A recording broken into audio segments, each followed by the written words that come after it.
on my shit. I got on dick, and she turned around and hit. And I done learned a lot of shit. I had to burn up her bridge. I deserve her fridge. I deserve her. I deserve her. I'm like, how we do your motherfucking speaker? I can't do the Gita.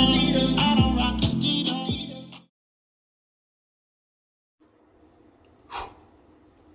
What's up, guys? This your boy Mr. I-240. I'm back with another episode on this lovely Friday, man.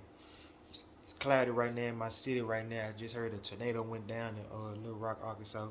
Prayers to the family right now. Hey, man. I want to thank, like I said, most important, y'all know how we do this. We got to thank the Lord Jesus Christ for another day. Without him, it won't be no me, no y'all, no page, no nothing. And I really do this from the bottom of my heart that he blessed me to do this. Also, I want to thank y'all for the love. The page been getting lately. Page going crazy. We're almost there at 200 subscribers, y'all. We at 169, so I'm trying to get to the 1,000, 5,000, 10,000, 20,000, whatever. I'm trying to smash all the numbers. And I just love doing this and talk about wrestling every day. You know, I've been a wrestling fan since forever. But hey, shoot, ain't nothing else to talk about. But let's get into it. The title is Stuff Happens. And it's starting with my first subject. Matt Hardy versus Eddie Guerrero could have been great for Survivor Series. So, according to Matt Hardy, late in 2005, after his loss to Edge or whatever, he had went to SmackDown. And of course, y'all know that Eddie Guerrero had just came from a great feud with Rey Mysterio. Then he had a feud with Batista for the World Championship.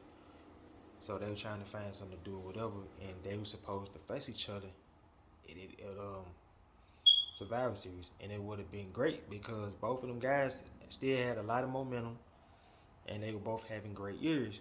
Where, for example, on the Matt Hardy side, we all know that he got released April 21st or April 11th or whatever in 2005 due to the fact that he found out about Lita having an affair with his best friend, who's now Edge.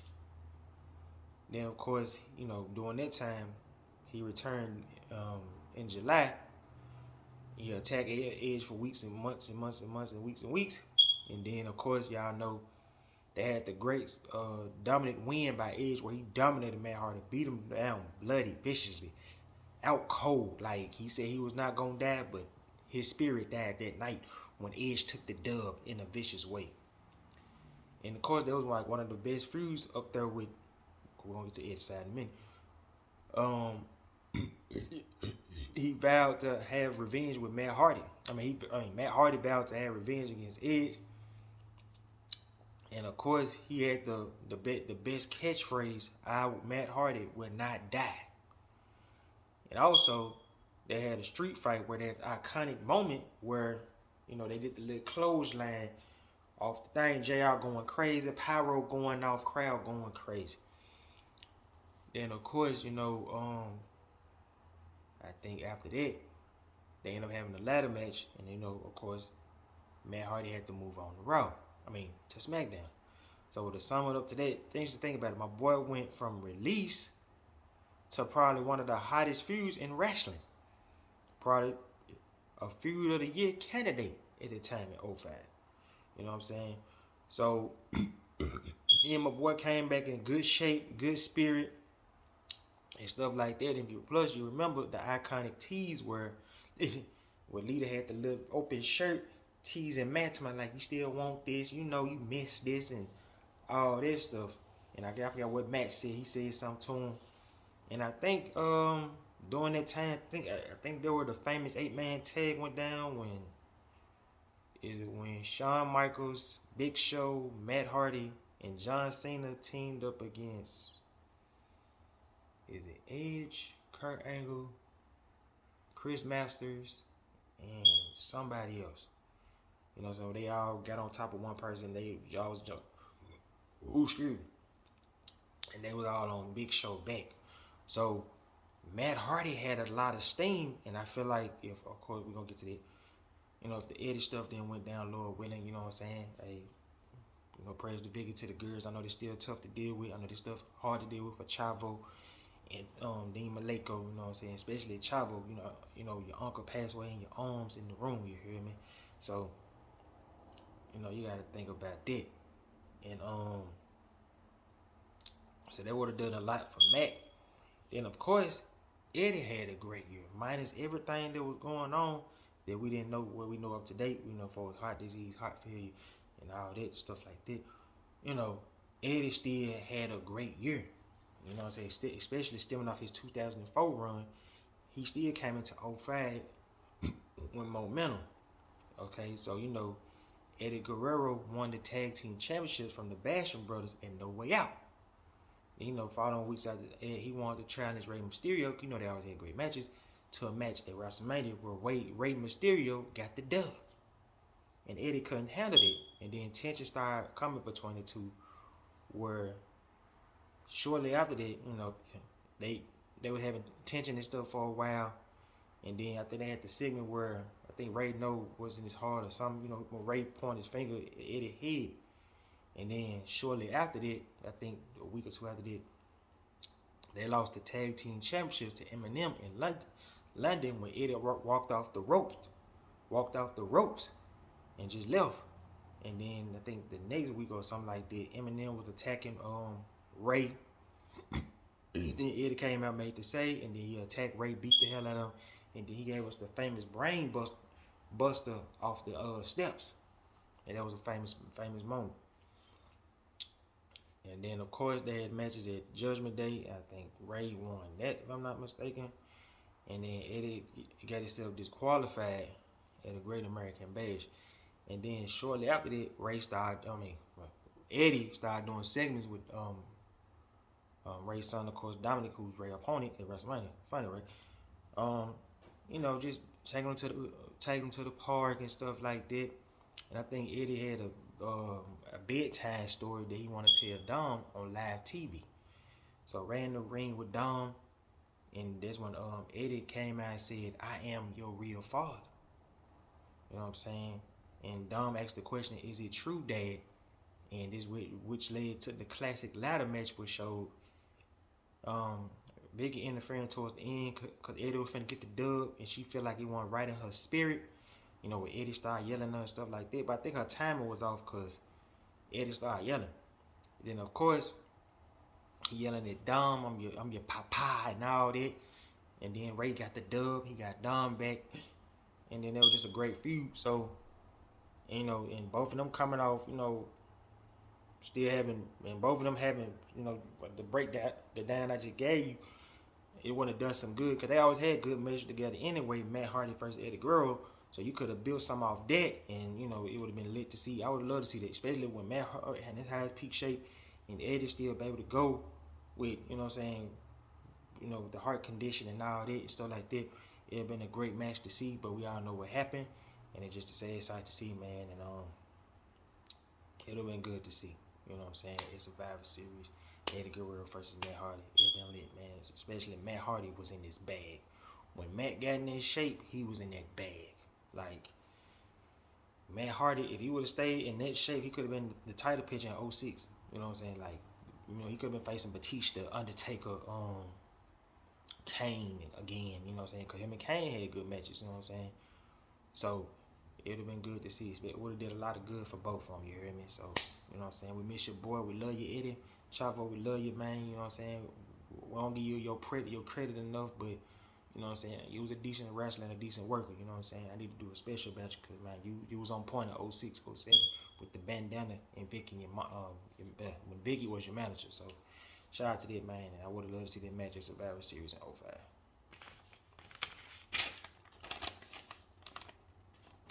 And, you know what I'm saying? So, you gotta think about that. And speaking of Eddie, Eddie Guerrero was on the verge of another run.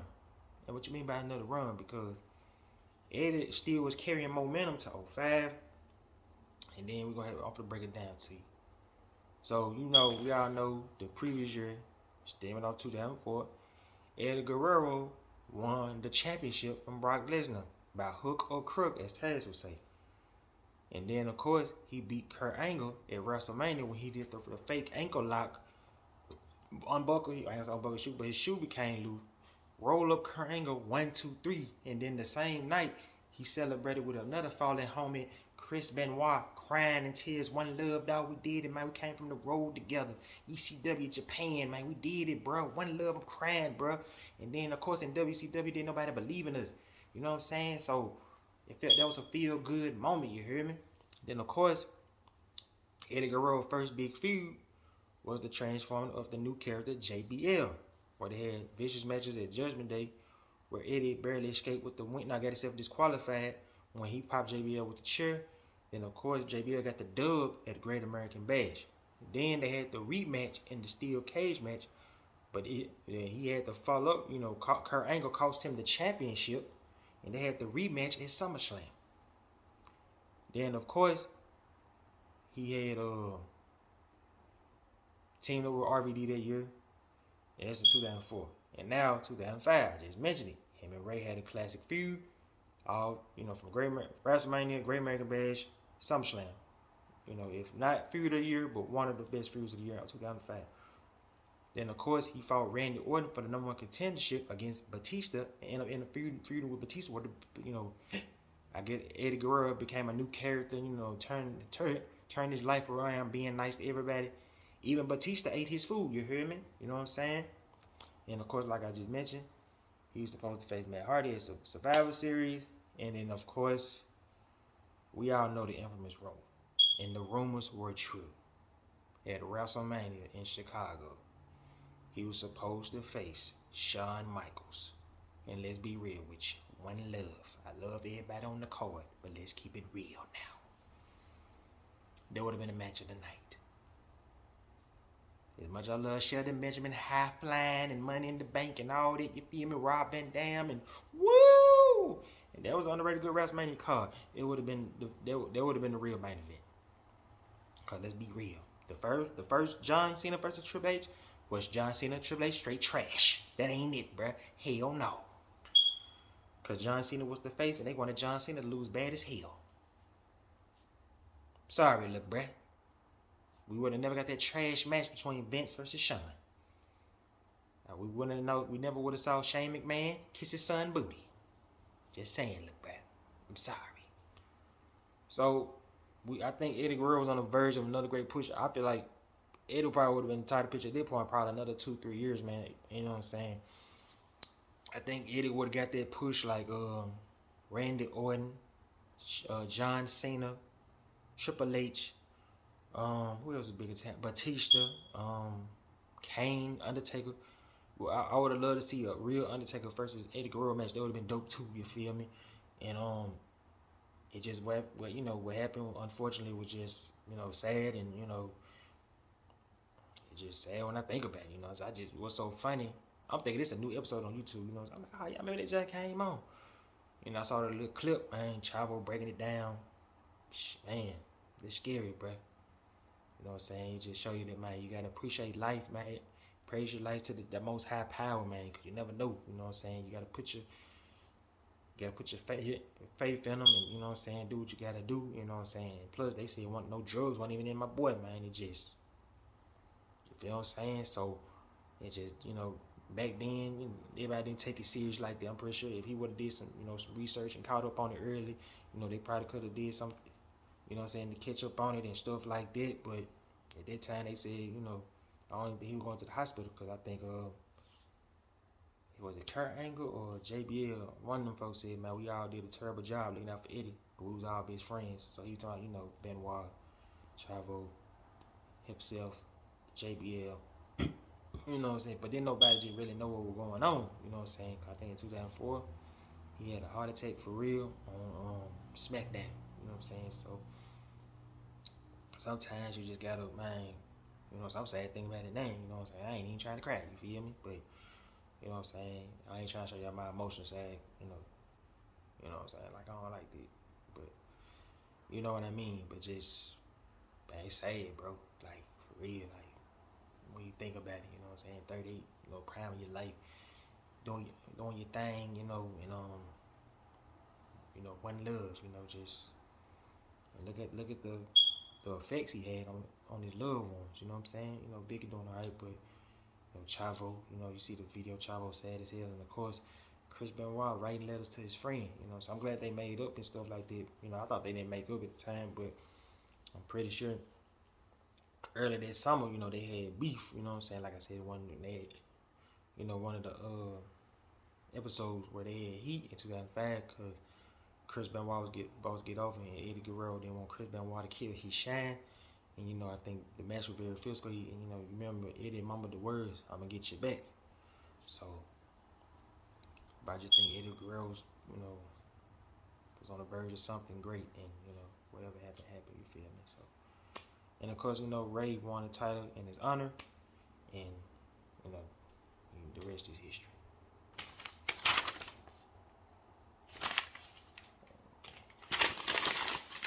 All right. Whew. Well, I get sad up in here. I already had a rough week mentally, so you know, just think about stuff like this just make me sad. But back to a happy note. The next subject I want to talk about, John Cena and Kurt Angle, is a very underrated rivalry. You gotta think of it. You got your Austin Rocks, Triple H Rock, Undertaker Austin. You know what I'm saying? You got your Big Show Rock. You got your RVD John Cena. No, not RVD John Cena. I mean RVD Jerry Lynn. You got your Tommy Dreamer Raven. New Jack versus whoever, nigga. Shit, I don't know. The World, the Streets, Paul Heyman, everybody, you heard me? You got all your great rivals. Of course, John Cena, Randy Orton, Triple H. Or of course you got Kevin Owens, Sami Zayn. And you got your Rock, Triple H. But you gotta think about it. And I got 6 matches to talk about right here that make that rivalry great. And I had to do my research. You gotta do your research. And the reason I did my research today, the reason I did my research because I'm gonna be real with y'all. I woke up this morning. I've been having a bad week. I've been feeling down, right? Mentally and stuff like that. You know what I'm saying? Just a lot going on in my head. Not to the point where I shoot them up, bang bang. Not like that. But and I just woke up this morning, man. I seen the subscribers just jump through the roof. I just felt inspired again and I just did my research on this. You know what I'm saying? Cause I really, like I told y'all, I love y'all. I appreciate y'all. I'm very thankful for y'all because y'all just don't know how much this stuff mean to me. I love professional wrestling. I love debate. I love the interaction I just had with the fan on the Seth Rollins. Go check that out too.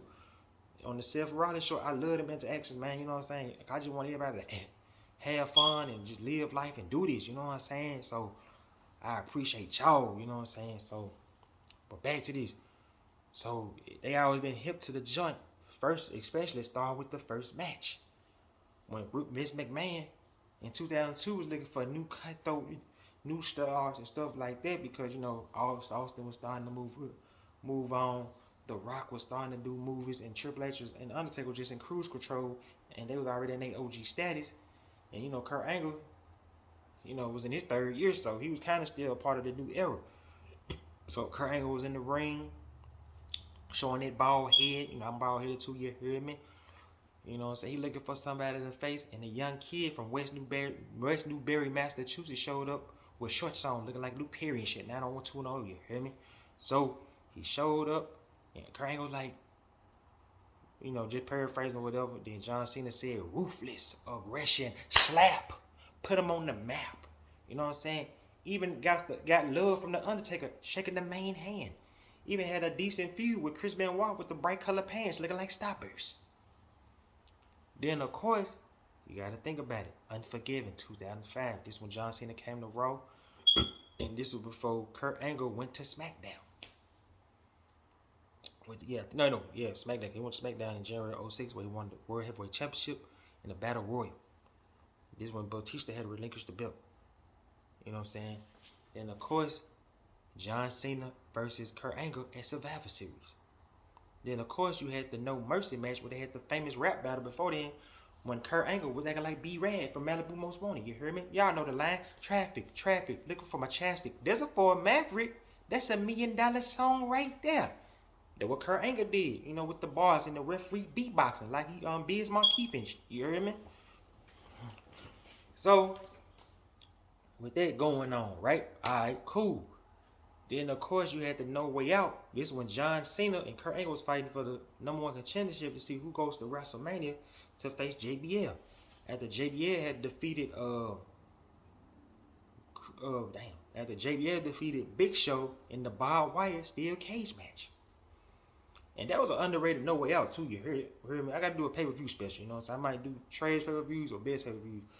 You know what I'm saying? So yeah, I might put that on the poll today. Y'all check this out, you hear me? So they always been joint to the hip. And then Kurt Angle has done a lot for John Cena's career. Because he was the one that got a kick start to get the major push, the major bucks. For Vince to see the vision, and Vince seen something in John Cena. Now I gotta give Lucifer his credit now. My main man, Lucifer. I gotta give him his shine, his props. Everybody don't like Vince. I know, I don't like Vince half of the time. But I gotta give him his credit. He got an eye for talent. You know what I'm saying? Some just do be trash. Like Mason Ryan. Trash. But I got an episode talking about that. I can't give y'all that business. If y'all see me promoted, y'all know what I'm talking about. You know what I'm saying? I got 9 pages, and this starting to cook up. It's coming up soon.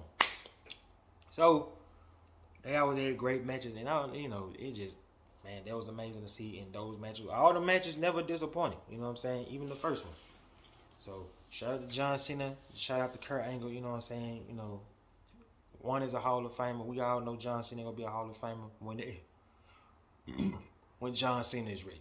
So, cause we all know Vince loves John Cena and got respect for him. You know what I'm saying? Cause you know John Cena does make a wish and different stuff. And he always put the company on his back, you know what I'm saying? And you know, there you go. Alright. My next subject. Chris Jericho is top 5. Why do you say that, Mr. I-240? Now, you know, I know everybody got your Brock, your Rock, your Austins, your Harts, your Michaels, your Takers. It's fine. But you gotta put Chris Jericho in the conversation. Here's why. Reason number one, my boy is a mentor. A real one too. Think about it. Wade Barrett, NXT coach. See what I'm saying? You know what I'm saying? Of course, that was NXT. And then, of course, that's when Chris Jericho had the classic match with a young Daniel Bryan. When Daniel Bryan did the high flying move and Jericho caught him and then, you know, pushes back to the announce table. Okay, and of course, Wade Barrett then went on to bigger and next things and performed the Nexus. And of course, he betrayed Jericho and so on and so on. Then, of course, the late, great Lance Cade, when Jericho was in the suit, in the best in the world gimmick, mentoring him, following his lead. They getting the Dubs championship wins before, I think, Lance Cade, did he do a suicide or something like that? Took himself out, but I'm not sure. Then, of course, the Inner Circle. Come on, man. That group was together for 2 years, you know what I'm saying? Where he mentored Jake Hager, who's still with him, of course. Sammy, who's still with him. And, of course, LAX, Santana, and... Damn, what's the other boy name? I forgot the other boy name just that quick. Y'all know what I'm talking about. But he mentored them. Just that quick, I forgot Brett's name. Then, of course, Jericho had great gimmicks that never failed. Think about it. Lionheart, that was good. Come on now. Lionheart, Chris Jericho was fire. Then, of course, the Painmaker when we went to New Japan, you know what I'm saying, with the makeup going crazy. Then you got Jericho and Ralphus. Come on, man. When Jericho having crazy hair looking like Wayne's World and then you have my boy with the little t-shirt. This when Jericho was showing WCW and Eric Bischoff like, look, man, I can be the face of the company. I'm funny. I can wrestle. The fans love me. I'm getting tired of this Cruiserweight Championship. Put me in the main picture. I want Goldberg. But Goldberg, for some reason, didn't want to put nobody over. But he wanted people to put him over like William Regal. Trash. All right. Then, of course, he left WCW, became Y2J. When he debuted against The Rock, and Rock, of course, shitted on him in that promo, and Undertaker dissed him in that promo. I think he said, I get more TV time than some, I forgot what Undertaker said. Then, of course, the list. Come on, man. Him and Kevin Owens together, when you say something stupid, I'm going to put you on the list. You know what I'm saying? Then, of course, I got a little bit of that bubbly. Come on now. Then, of course, I just mentioned Jericho in the suit. He said he's the best in the world. Even him and CM Punk had a match in 2013 when he felt like Punk was still in his style, his shine. Then my boy had great feuds in wrestling history. Dean Malenko, when he was dissing Dean Malenko and his father, him and Rey Mysterio in 2009 in the early WCW days. Chris Benoit, Shawn Michaels, and of course Kevin Owens, who should have been the main event in WrestleMania instead of Brock Lesnar and Goldberg, but Brock wanted the ball hog and ain't in the main event. Oh, yada yada, shut up. That ain't it. Goldberg and Brock Lesnar was good, but Kevin Owens and Jericho was bigger than Goldberg and Brock Lesnar too. I said it. Peace out. I'm sorry, bruh. That ain't it. Alright. So, that's why I just gave you 3 various reasons why Jericho should be in the top 5. And most importantly, he's reliable. He's like the Emmitt Smith of football. I mean, wrestling. He never had a major injury. Jericho always gonna be in every city, every show, and he never gonna disappoint you. And Jericho, like I just said, never have a gimmick that didn't work. He only had one flop I can remember, and that wasn't even his fault. That was Fandango flop. That was Fandango fan trash. Vince believed in the dancing nigga like Ricky Martin. It just failed. This Fandango failed more than Bow Wow album New Jack City. So you gotta remember that. Alright. In the next subject, I don't care what y'all say. My boy legend. Sid Vicious is a legend. I feel like the reason Sid Vicious don't get that shine because the Arn Anderson stuff. You know what I'm saying? So of course he stabbed Arn Anderson. Y'all see the DX shirt, boy? Woo, WrestleMania. Only thing. But nah, because the Arn Anderson situation. You gotta think about it. My boy is just a main event player. Was Sid the best wrestler? No. Was he the best talker? No. He had the great psychology though. Sid Vicious found ways for you and being engaged in the match with the serial killer music. Come on, dog. That don't get you pumped up? Come on, boy. Especially when Sid was a face, fans going crazy. You know what I'm saying? Yeah, getting fired up. Then of course, my boy was in and out of WWE and WCW. You gotta think about it. My boy was in big feuds with Shawn Michaels, which really started in 1995. Because you remember, Sid re-debuted in WWF in 1995. Before Shawn Michaels had his main event match against Kevin Nash at WrestleMania. You gotta remember, when Shawn lost, he blamed Sid, and Sid betrayed Shawn Michaels and powerbombed.